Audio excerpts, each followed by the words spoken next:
Hello friends. So today we will study indoor environment quality. My name is Harsh Badera and my group is group 34. So let's get started with a general overview of this lead credit. Why do we require this lead credit? This is because in US most of the people spend their most of the time living inside the building. So which qualities do we require? We require fresh air quality, we require good ventilation system, we require natural lighting system, we require great workplace efficiency so that workers can work for their maximum efficiency, and we require the comfort of the people residing inside the building. So why is this credit important? This is because better workplace will lead to better efficiency. Many studies show that if you work in a good environment, you are likely to produce your optimum results. The fresh air you inhale, it should lead to you a healthy lifestyle because health is the primary concern of any human being. The natural lighting will reduce the operational cost of the building over a long span of time, and overall, it should lead to good mental health. Now, how many credits can you earn from this? You can possibly earn 16 points from indoor environment quality. The major points can be earned by daylighting system and low emitting materials. If you work on them, you can save a lot of energy. That's why they are given a highest preference in the table of 3 points each. Now pause the video for a while and have a look at the table. Moving forward, let's focus on IEQ prerequisite 1. So this is the minimum air indoor quality performance which the code requires. This prerequisite is applicable to new construction, core and shell, schools, retails, data centers, warehouses and distribution centers, hospitality, and healthcare sectors. But in this section, we will majorly focus on new construction. Now, what is the intent behind this prerequisite? This is to contribute to the comfort and well-being of an building occupant by establishing the minimum standards for indoor air quality. This will lead to the good health of an occupant of the building, physically as well as mentally. How can we achieve these objectives? This can be done by either reducing or diluting the pollutants generated by the contaminant sources. This will help in providing the comfort and the well-being of the occupants in the building. To ensure this, we must follow the standard codes mentioned in IAQ parameters. This can be done with the help of intelligent ventilation system which is designed to monitor the air quality inside the building. There must be a balance between incoming fresh air and the energy efficiency of the building. Let's have a look at the schematic diagram for the airflow. The system is designed in such a way that the outside air gets mixed with the recirculated air. The mixed air then moves forward and passes through a series of filters.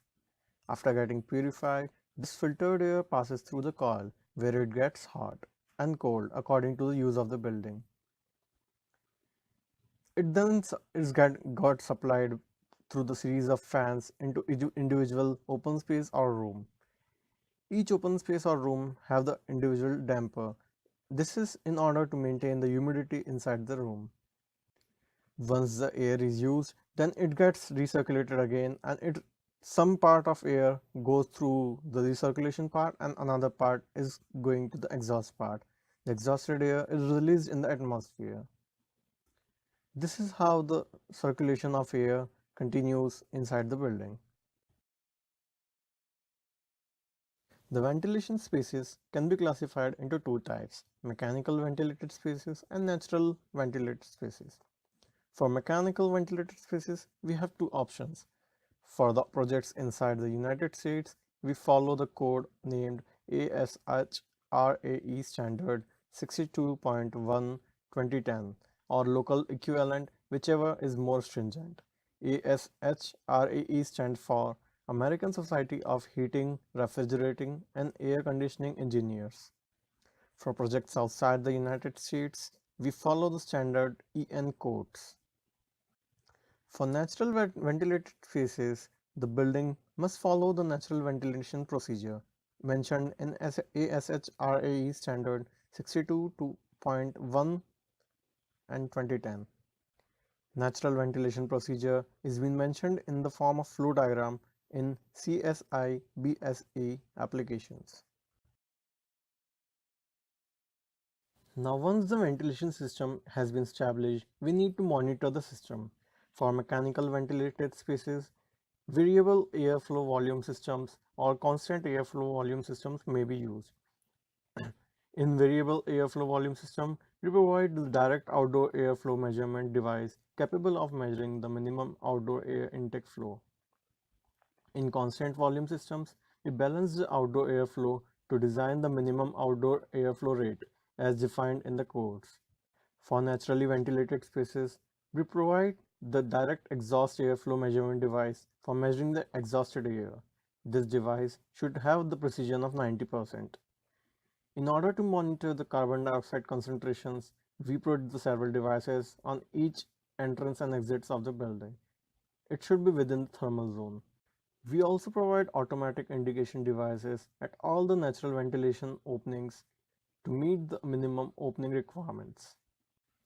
This helps us to keep an eye on the quality of air inside the building.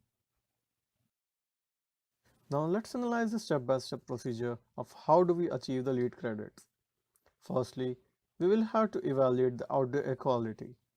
Depending on the project location, we will then select the ventilation strategy. It can be either mechanical or natural or mixed ventilation, depending on the location of the project and the use of the building. Once the strategy has been decided, we will then categorize the spaces. These spaces can be either open space or rooms or halls or whatever is the use of the building. After deciding on the species, we will then identify the appropriate prerequisite requirements. Once these requirements have been identified, then we will follow the steps as required depending on the ventilation used, either mechanical or natural, as mentioned in the code. For mechanical and mixed port system, when mechanical system is active, we will follow the following steps. The step first would be to determine the preliminary HVAC system configuration. Once this system configuration has been determined, we will calculate the required airflow from the outdoor. After the calculation, we will revise the design to meet the outdoor air requirements. After meeting the minimum requirements, we will then implement the airflow monitoring.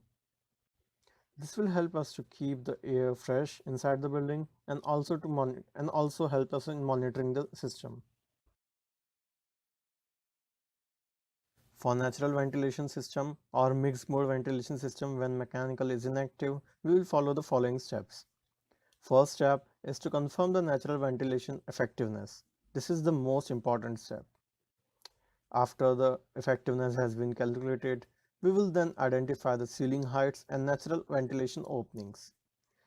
After performing that, we will perform natural ventilation procedure. Once the procedure is done, we will also confirm the mechanical system exception or compliance. After doing that, we will implement the monitoring system. This will help us to keep the building fresh and provide the fresh air through the natural means. What are the documents required to achieve this credit? The various requirement has been mentioned in the form of table at USGBC website. You can have the look at this table while pausing the video.